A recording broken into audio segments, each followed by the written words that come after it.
Bonjour à tous et bienvenue dans cette nouvelle vidéo. On se retrouve avec toujours autant de plaisir pour parler cinéma. J'espère que de votre côté vous passez de très bons congés de fin d'année si vous en avez, ou au moins vous allez passer un bon moment devant cette vidéo. Moi je suis rentrée au Bercail comme vous pouvez le voir et j'en ai profité pour aller voir les nouvelles sorties au cinéma. Nous sommes mercredi, c'est le jour des sorties et mon cœur balancé entre deux films. Je trouve qu'on avait deux très belles sorties cette semaine. J'ai craqué pour, disons, celle qui me parlait le plus et celle qui je pense allait me faire ressentir le plus d'émotions. Parce que c'est ce dont j'avais envie ce matin. Vous l'avez vu dans la miniature, vous l'avez vu dans le titre, je suis allée voir Belle, le nouveau film des studios Shizou, et j'ai beaucoup de choses à dire.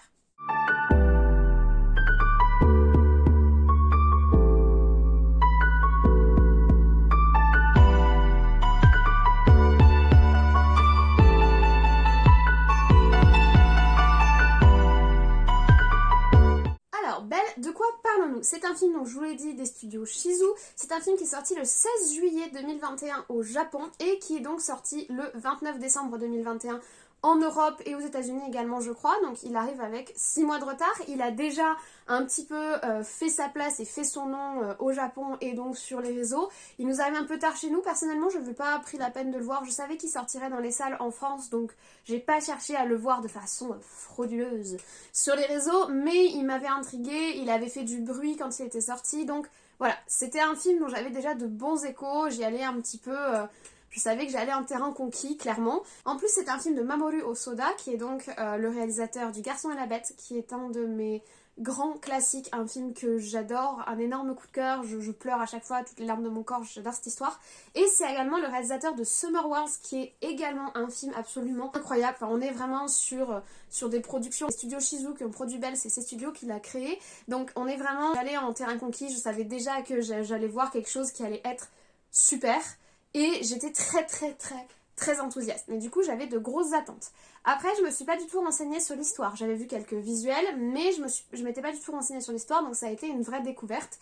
C'est-à-dire que je savais que, ayant de grosses attentes, si je commençais à me renseigner sur l'histoire, j'allais me faire un film toute seule dans ma tête, et qu'il valait mieux que je fasse ce que je peux pour y aller sans a priori, on va dire, en tout cas sans trop d'attentes au niveau du scénario et de l'histoire. Et je pense que c'était plutôt une bonne idée parce que j'ai vraiment, même si je savais que j'allais aimer, je savais pas ce que j'allais aimer, je savais pas ce que j'allais voir, et j'ai adoré ce que j'ai vu. Donc il faut savoir que le film a été présenté à Cannes. J'ai pas beaucoup d'estime pour Cannes. Je sais pas si c'est très correct de dire ça, mais pour moi les récompenses qui sont données à Cannes sont plus de nature idéologique que de nature à récompenser des films de qualité. Je pense aussi que ce qu'incarne Cannes, c'est pas le cinéma que moi j'aime forcément. Le film a été présenté à Cannes, donc Belle, et ils ont fait une standing ovation de 15 minutes je crois pour le film, et pour le coup c'est grandement mérité, et ça a dû faire très bizarre aux gens de Cannes de voir quelque chose d'aussi bien de bout en bout. Ça a dû les perturber, ils ont dû se dire oh mon dieu, il existe des bons films en dehors de ceux qu'on a dans nos sélections habituelles, mais que se passe-t-il? Bon, je suis méchante avec Cannes, mais je comprends jamais trop comment ils donnent leurs récompenses, et j'écoute plus du tout les récompenses de Cannes et en gros les conseils de visionnage de Cannes, parce que c'est... Peut-être qu'un jour je vous parlerai de l'expérience que j'ai eue avec Titan, c'était horrible et traumatisant, mais bon, bref. En tout cas, pour Belle, la standing ovation était carrément méritée, je vous le dis, j'ai passé un excellent moment, le film est vraiment... Enfin, je veux dire, c'est de la maestria, c'est-à-dire que tu vas voir le grand maître te faire sa démonstration et tu es là, oh grand maître, c'est merveilleux, merci d'exister, merci de nous offrir ça. Et c'est tout, tu fermes ta bouche et t'attends quoi. Et c'est juste incroyable, c'est très beau, c'est bien écrit, l'histoire est hyper fine et pleine d'émotions. Enfin, moi j'ai quasiment pleuré pendant 80% du film. Je sais qu'on dirait pas comme ça, mais je suis un être particulièrement émotif quand les émotions sont bien amenées et que les histoires sont bien écrites.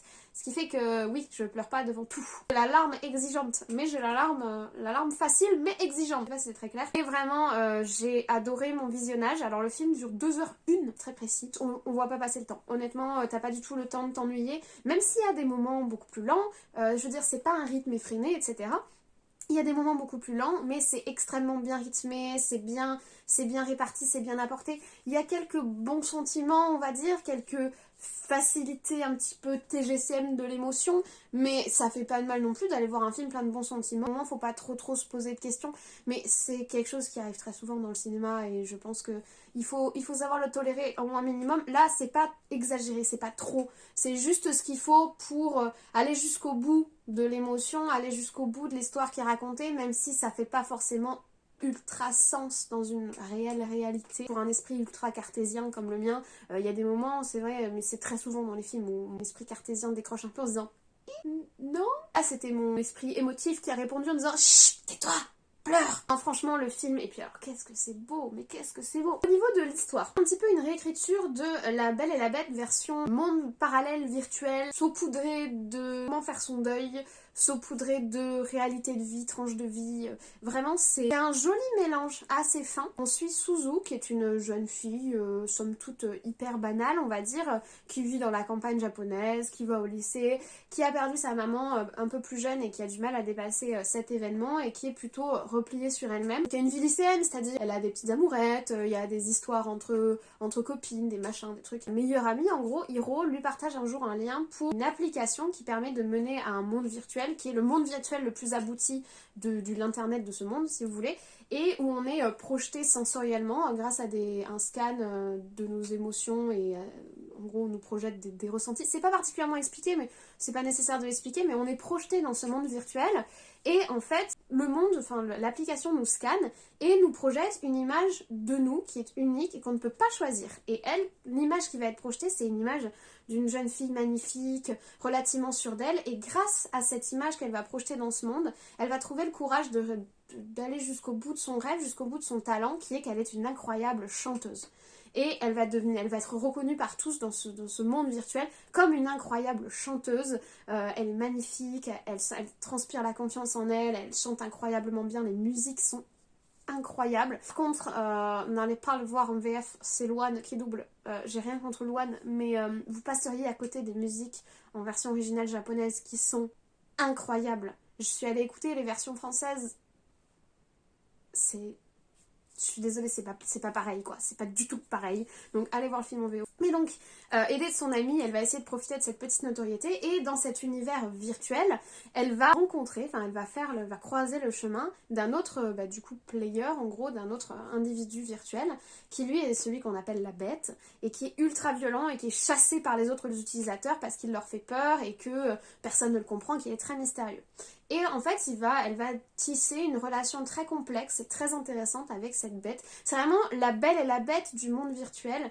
Et c'est très doux, c'est très beau, c'est très poétique. C'est pas ce à quoi on s'attend, mais c'est quand même magnifique. Et franchement, ça tire les larmes H24, ça tire les larmes de beauté, ça tire les larmes d'émotion et de douceur et de tragédie un petit peu au fil de l'eau. Il y a une grande poésie, évidemment, au niveau de l'image, c'est juste incroyable, c'est magnifique. Du Mamoru Hosoda, c'est-à-dire que Mamoru Hosoda dans Summer Wars, pareil, il y a un monde virtuel, beaucoup d'écho à ce qu'il a déjà produit, que ce soit Le Garçon et la Bête ou Summer Wars, ça recoupe un petit peu ces deux productions qu'il nous a déjà données qui sont incroyables. C'est-à-dire que le monde virtuel est ultra coloré, très très magique, très très incroyable, mais pas à la Disney du tout, dans une dimension vachement poétique et originale et différente. Et il y a des designs improbables de personnages qui sont juste magnifiques, bon qui sont très inspirés forcément du folklore japonais, mais c'est normal, le film vient quand même de là-bas. Et c'est absolument magnifique, et à la fois quand on est dans le monde réel, c'est splendide de pureté. C'est un dessin qui est beau, qui est lisible, qui est sobre et humble, à l'inverse du monde virtuel extrêmement coloré, qui est pas prétentieux, mais c'est magnifique. Tu peux mettre pause sur tous les plans sont magnifiques. De toute façon, moi je suis une grande fan d'animation japonaise. Attention au détail est tellement incroyable. Les plans sur la rivière, c'est juste magnifique. Et puis c'est vraiment le petit village de la campagne japonaise, comme j'en ai vu. L'essence du Japon, et c'est le Japon que j'aime et j'adore. Que ce soit les moments dans le monde réel ou que ce soit les moments dans le monde virtuel, tout est incroyablement magnifique. Et les musiques sont magnifiques et l'histoire est très belle. Enfin, franchement, c'est juste une réussite à 100%. C'est très très beau. Je vous dis, il y a juste quelques moments où l'esprit cartésien reprend le dessus et tu l'assommes et tu continues de profiter. C'est pas grave, c'est pas grave, chut, tais-toi. C'est 2 heures de poésie bien faite, bien livrée. C'est vraiment à la hauteur de Summer Wars et à la hauteur du Garçon et la Bête. Et il doit y avoir une pression de malade quand tu dois passer après un film aussi réussi. Et il arrive encore à nous surprendre et il arrive encore à nous apporter plus. Et franchement, allez le voir. Il est magnifique ce film. Il est vraiment magnifique. Le doublage en japonais est incroyable, comme toujours. Après, ça me fait énormément plaisir d'aller voir des films en VO japonais. On n'en voit pas tant que ça au cinéma et c'est vraiment dommage, j'aimerais vraiment voir plus. Moi je les vois plutôt chez moi, par choix personnel de ce que je regarde. Mais au cinéma, c'est pas une offre qu'on a qui est très répandue et pourtant, il y a des choses tellement qualitatives. Peut-être le voir en VO, la VF, c'est pas mal, mais quand même sur une histoire qui repose beaucoup sur la voix du coup de l'héroïne, les musiques qu'elle produit. Je pense qu'une partie de l'âme du film est là. Alors c'est normal qu'on traduise le film en version locale si vous voulez, mais je pense qu'une partie de l'âme du film est dans sa musique et dans son son, et je vous passez à côté de quelque chose si vous allez le voir en VF malheureusement. Donc vraiment je recommande la VO, même si vous aimez pas les sous-titres, désolé. C'est vraiment un film sublime. Je trouve qu'on a une fin d'année de ouf malade. Je sais pas ce qui se passe. Je suis en train de regarder The Silent Sea. Il faut que je vous en parle aussi. Parce que je trouve qu'on a une fin d'année. Je sais pas, là, au début d'année, c'était la cata parce que le cinéma, ils étaient fermés. C'était l'apocalypse.